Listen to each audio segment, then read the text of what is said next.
Before moving to Germany, my experience with saunas was non-existent. I'd seen them used in Seinfeld and Friends as setups for naked jokes, and I'd certainly heard the rumors about how popular they were in other parts of the world, but I'd never partaken. But now, all that's changed.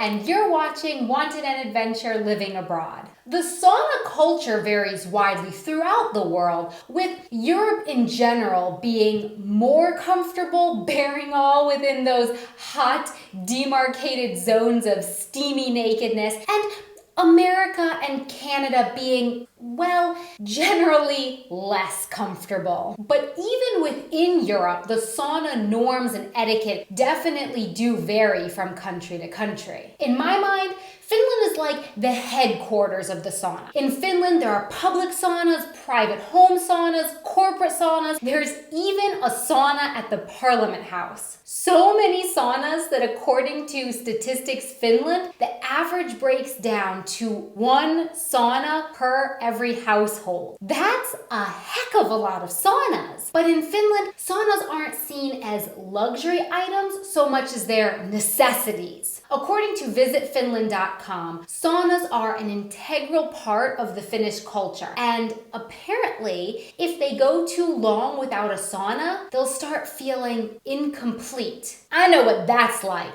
Too long without my baby back ribs and I start to lose my mind. What?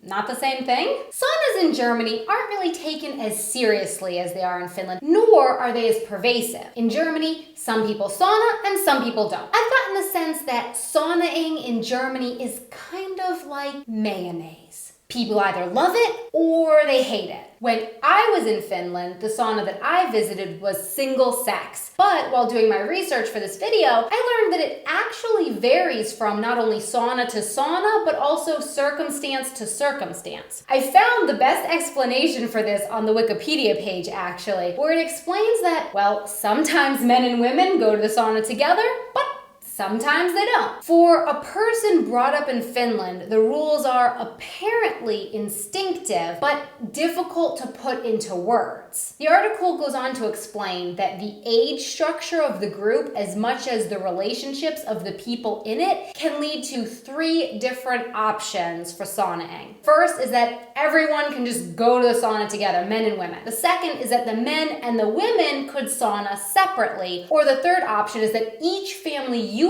could sauna together, but separate from the other families. But even though it's totally normal for Finnish families to sauna naked together, it is common for teenagers at some point to stop going to the sauna with their parents. In Germany, however, things are a lot more straightforward. Occasionally, at a gym or swimming pool, there will be a single-sex sauna within the separate locker rooms, but most of the time, it's all the masses, all together. In Germany, there are also these standalone thermal water worlds, as they're best translated from German into English. And at these places, you have 2 sections, a bathing suit required section and a bathing suit verboten section. The required section is kind of like an indoor water park. Here's where you'll find the kids, the families, and even some water slides. But don't get too comfy over there thinking that you could just go into the bathing suit section to avoid the naked people, because there's only one dressing room for everyone anyway. One dressing room for everyone.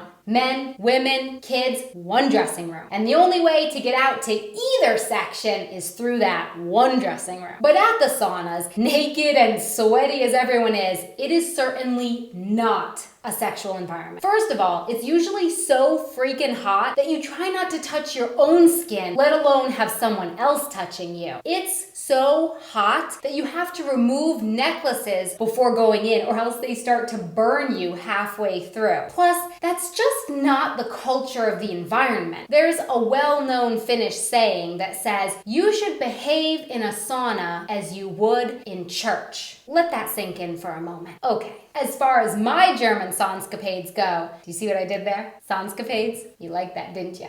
As I mentioned at the beginning of this video, I have in fact become a partaker and even a lover of the German sauna, but not a lover of mayonnaise. Yuck. Ew. During my first few sauna visits, though, I certainly experienced my fair share of awkward encounters. Almost hard not to when you're trying to get used to waltzing around a water park naked, right? For my very first time, Mr. German Man and I visited the bathing suit required side first. But then, before going over to the other side, I ran back into the changing room just to grab something from my locker. But on the way out, wait, really? You really think I'm just gonna give away these intimate stories that easily? Ha! Of course, I'd love nothing more than to divulge my awkward, naked sauna stories to the world, but not without a little incentive. So, here's my promise. This channel currently has a little more than 200 subscribers. When it hits 1,000, I'll share all my sauna stories with you. So tweet, share, post, like, +1, or even tell your friends in person. And part 2 of this video will be here soon. Links to everything that I talked about below. Also, let me know in the comments if you've ever been to a sauna, naked or otherwise, and what you thought of it. Don't forget to subscribe, and until next time, today I'm going to try it in Finnish because I talked about Finland. So, Finnish people, I'm really sorry if I say this wrong. Until next time, Nakamiin!